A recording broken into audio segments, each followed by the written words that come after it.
Grabe talagang kalsada dito. Simula Timunan, grabe. Talagang gugutumin ka kagad kahit kakakain mo lang sa sobrang tagtag. Ay, nakaw. Sama mo pa ng matagtag na shock. GG mga sir. Hey.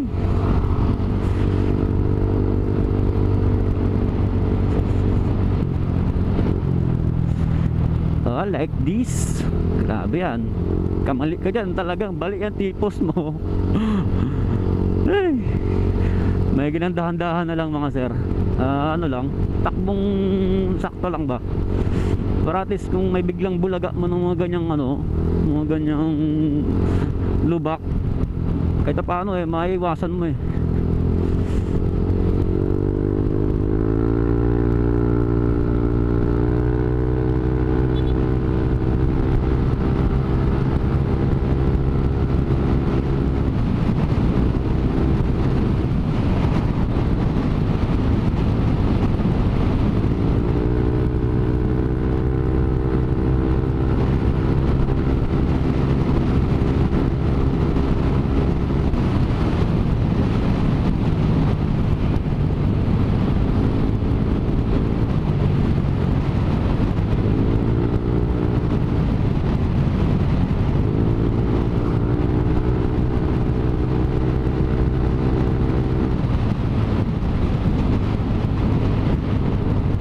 Ay, grabe. Woo!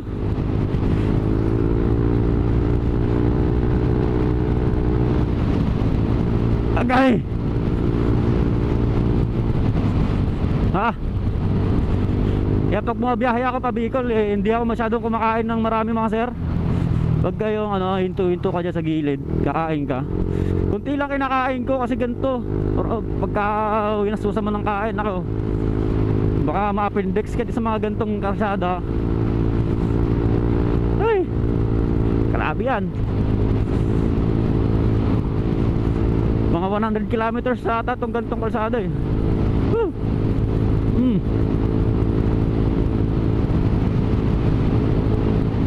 Kaya parang naramdaman ko yung natin mga sir, knuckle bearing natin parang nadali na.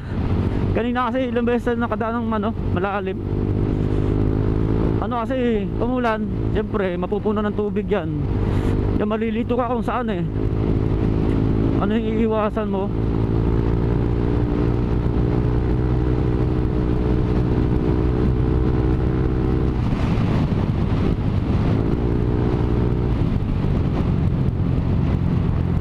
Uy, grabe yan. Ha! Napakatindi talaga ng kalsada dito. Ito yung kalsada na hinahanap ko palagi. Nakakamiss yung gantong kalsada. Sarap lagi mag-rides dito. Patibayan ng suspension. Pero kung mga ka dito, mga touring bike, mga adventure, basic na basic lang to. Pero pag gaganto Aerox, Diyos ko po, massage kapag uwi. Sobrang tagtag. Pamassage ka na yan, matik yan kasi sasakit yung balakang mo sa sobrang tagtag lalo't pagka first time mo bumiyahe dito. Ay.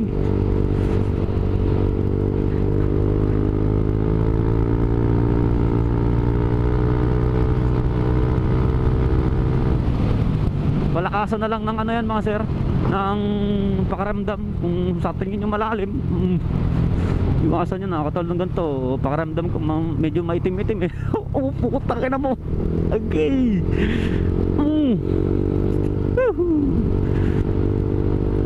What the hell? My goodness. Grabe. Kasi pwedeng iwasan mo yun kaganon madulas pa tayo dyan. Kalbo na nga yung gulong natin.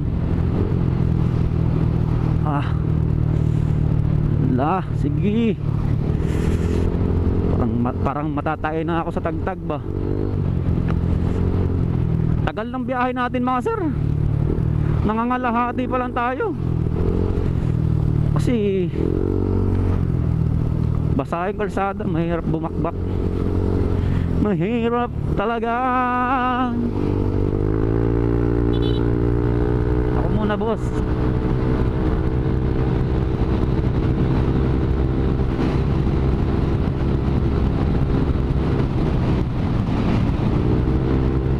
Ay, dito may lubak yan dito. Ay. Ay. Opya, pag nakalayo-layo ka ng konti, next niyan lubak yan, di ba?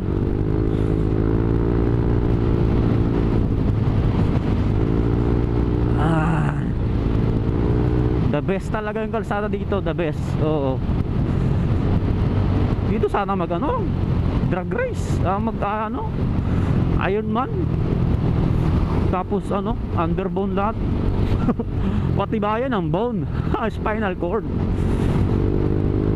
Patibayan ang backbone, mga sir. Hindi ng motor. Hindi ng brand, kundi driver.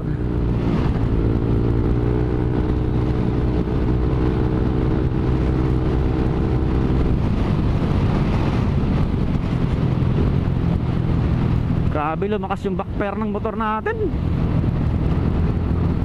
Hindi yata natuno ng maayos nung pagpa-rim up natin, mga sir. Ay nako, kailan pa tayo makakabalik doon? Soon makakahanap tayo ng malapit-lapit na shop dito sa Bicol. Doon na lang tayo magpa-rim up ulit, or magpatuno na lang, din na tayo magpa-rim up siguro. Tuning na lang ng AFR. Baka doon baka doon siya lumakas yung backfire. Hindi naman lumakas, parang hindi nawala. Pakaramdam ko parang hindi nawala yung backfire.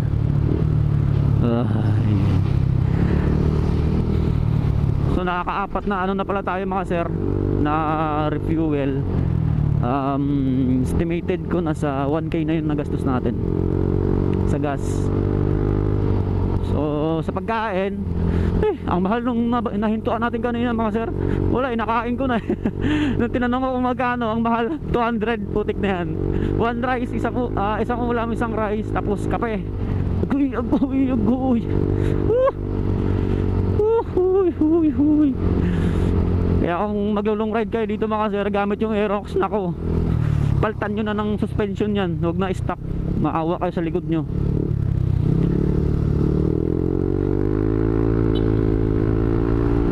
Pagka nag-overtake sa mga ganyang kalalaking truck, mga sir, kahit sa kahit sa mga kotse, bumusina kayo para sila, ma-aware sila na overtake ka. Kasi may time minsan na lalo pagka sunod-sunod, wala lang, share ko lang.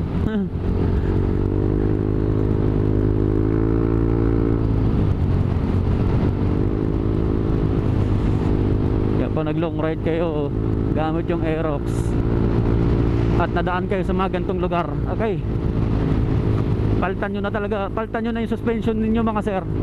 At yung mga mumurahin lang, ang bala ko nga yung Motaro, yung mga budget meal lang, pero okay naman yung performance. Yes, sige woo. Ay opya. Uy, mama ko. Uy. Alright, okay pa yan yung Aerox natin. Matibay yan. Matibay yan. Huwag tayo mashoot sa kanal talaga. Bali talaga yung natin yan, tipos. Huwag naman sana. Okay. Hindi mo siya maiiwasan kasi pag ganun siya pahalang ba.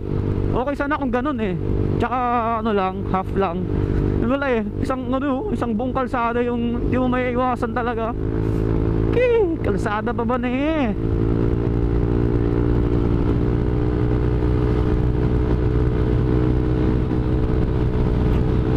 mga 4 na beses, hindi lang, mga 6 siguro, mga 6 times na kasi ako dito nakadaan, mga sir. Kaya kahit paano may mga parts na parang familiar na sa akin. Ikaw ba naman, pag first time kasi talagang di mo makakalimutan pagka yung alaga mong motor nadaan mo sa malalim na lubak. First time mo madaan sa malalim na lubak kasi first time mo makadaan sa ganitong klaseng kalsada. Ay wala, di mo talaga makakalimutan yan. Kaya pag nakadaan ka ulit sa, sa kalsada na yun, maalala mo na. Hindi man lahat, pero halos karamihan dyan maalala mo eh. Malibal ako na bago, nalipat. Yung dating dito na butas, natakpan. Doon sa karoon dito. Doon ka doon. Ay! Kaya mag-upgrade na tayo, adventure type na motor. Ay! Sana pala rin mga sir, kung sakali. Kaya i-share nyo na yung ano natin, video natin sa mga katropa natin dyan. Tapos paki-like nyo na rin yung mga videos natin mga sir. So paki-subscribe nyo na rin yung YouTube ko mga sir. Ipipaste ko yung link dyan sa sa caption, para madagdagan din yung subscriber ko doon. Ano pa lang yun eh, konti pa lang, kaka starting pa lang. Ano ba naman tong truck na eh